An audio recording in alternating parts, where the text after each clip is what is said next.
This video was brought to you by Ground News. When we did our last Ukraine update video 2 weeks ago, the Russian army, led by the Wagner Group, had effectively encircled the thousands of Ukrainians living in Bakhmut, who had lost access to all but one supply line in and out of the city.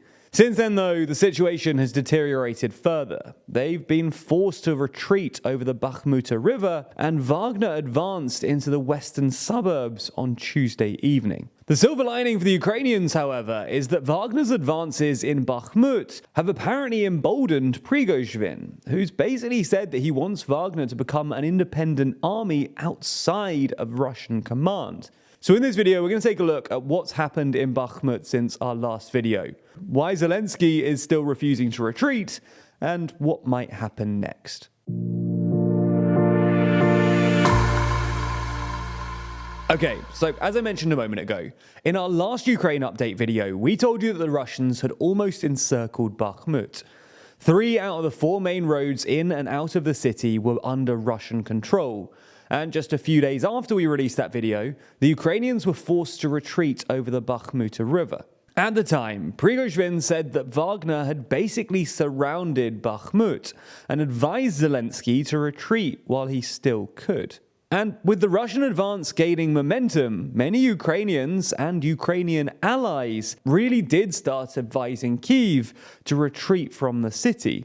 The US have apparently been advising Ukraine to withdraw from Bakhmut since late January, and last week, US Defense Secretary Lloyd Austin reiterated that a Ukrainian retreat would not represent a strategic setback, pointing out that the Ukrainians could retreat to higher ground just outside of Bakhmut. In fact, even usually pro-Ukraine sources expressed anxiety about Kyiv's tactics in Bakhmut. The Kyiv Independent, for example, ran a piece in early March claiming that Ukrainian soldiers weren't being protected, and their defense correspondent tweeted that he hoped that Ukraine's command really knows what it's doing in Bakhmut. Despite all this pressure, though, Ukraine has refused to retreat. In a video address on the evening of March 6th, Zelensky said that his top generals had unanimously advised him not to withdraw from Bakhmut, but to reinforce Ukrainian positions in the city. And in interviews and statements since, Zelensky has basically argued that Ukraine needs to hold Bakhmut for 2 reasons. Firstly, he argued that the city's collapse would precede further Russian advances. During an interview with CNN on March 7th, for example, Zelensky claimed that the fall of Bakhmut would gift Russian forces an open road to other critical settlements in Donbass, including Sloviansk and Kramatorsk. Secondly, Zelensky and other Ukrainian officials have claimed that Bakhmut is a good place to attrit Russian forces. In other words, Kyiv has claimed that the Russians are losing far more troops in Bakhmut than the Ukrainians are. So holding Bakhmut is an effective way of bleeding out Russian forces. A deputy commander in Ukraine's National Guard said last week that the task of our forces in Bakhmut is to inflict as many losses on the enemy as possible. And Zelensky's national security chief claimed that casualties in Bakhmut have been 1 to 7 in Ukraine's favor. However, both of these claims are at least slightly contestable. For starters, there's an argument that because Bakhmut has been bombed to rubble, it can't really act as an effective logistics hub for the Russian forces in Donbass.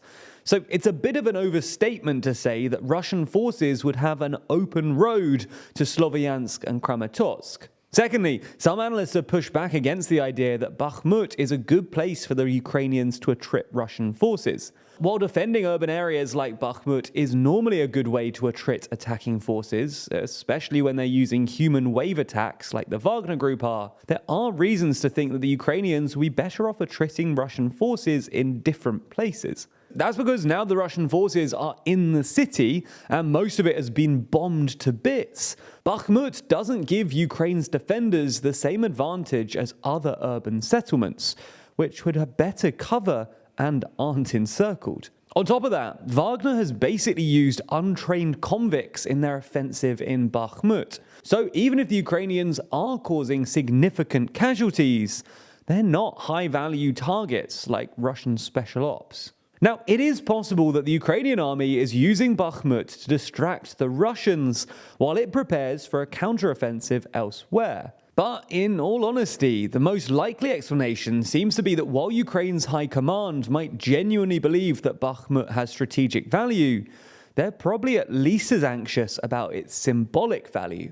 Zelensky and his generals are probably understandably worried that a retreat from Bakhmut, which would represent Ukraine's first real defeat in many months, would undermine both Ukrainian morale and Western enthusiasm for the war. And while this is understandable, it's a risky strategy.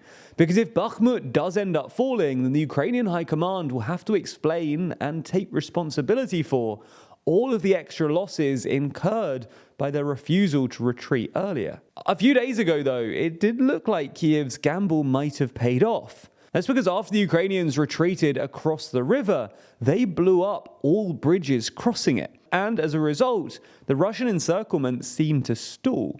And since then, Wagner has apparently only been able to make incremental progress around some of the smaller towns in the surrounding countryside. But they've made little progress in Bakhmut itself. However, on Tuesday evening, Wagner forces broke through Ukrainian lines in the northern and southern suburbs, putting further pressure on Ukrainian positions within the town and the one remaining supply road in and out of it. Again, in his evening address on Tuesday, Zelensky insisted that his commanders unanimously favored reinforcing the town in order to attrit Russian forces, which certainly suggests that they're sticking with their current plans. Now, to be fair, these recent Russian advances don't necessarily mean that Bakhmut will fall.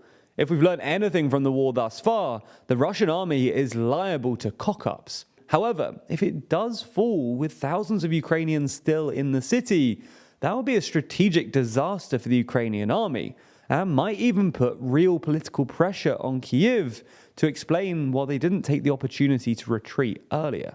However, as I mentioned in the intro, the silver lining here for the Ukrainians is that this Bakhmut episode seems to have strained relations between Wagner and the Russian Ministry of Defense, who have been engaged in a long-running argument about ammunition supplies, which Wagner says the Kremlin are withholding.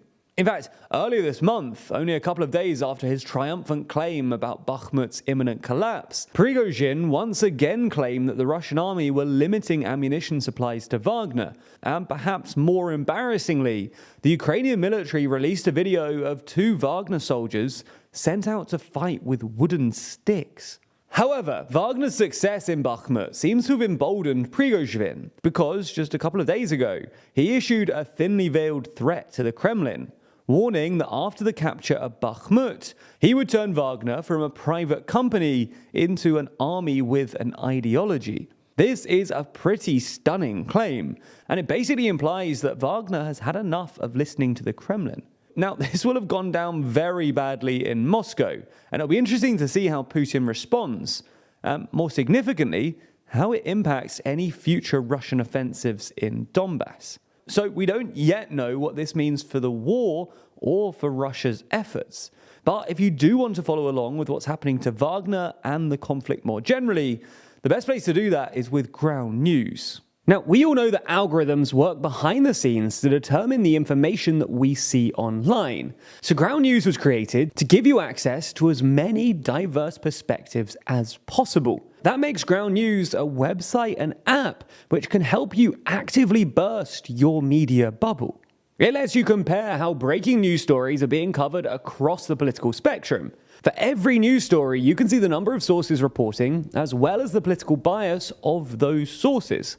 And that's important, because the same story can take on a totally different meaning depending on how it's being framed. And this becomes really clear when you use their blind spot feature, a newsfeed dedicated to the stories that are disproportionately covered by one side of the political spectrum. Here you might discover information that challenges your perspective, or simply helps you understand someone else's media reality. You can even keep track of your personal daily reading habits with a personalized dashboard that shows you tons of stats about where the news you're reading is really coming from. And that makes it a really fascinating way to read the news, and quite unlike any other news app out there. And to give it a try, you should head over to ground.news/TLDR. There you can subscribe to get unlimited access to all of their features and support an independent news platform working to make the media landscape more transparent.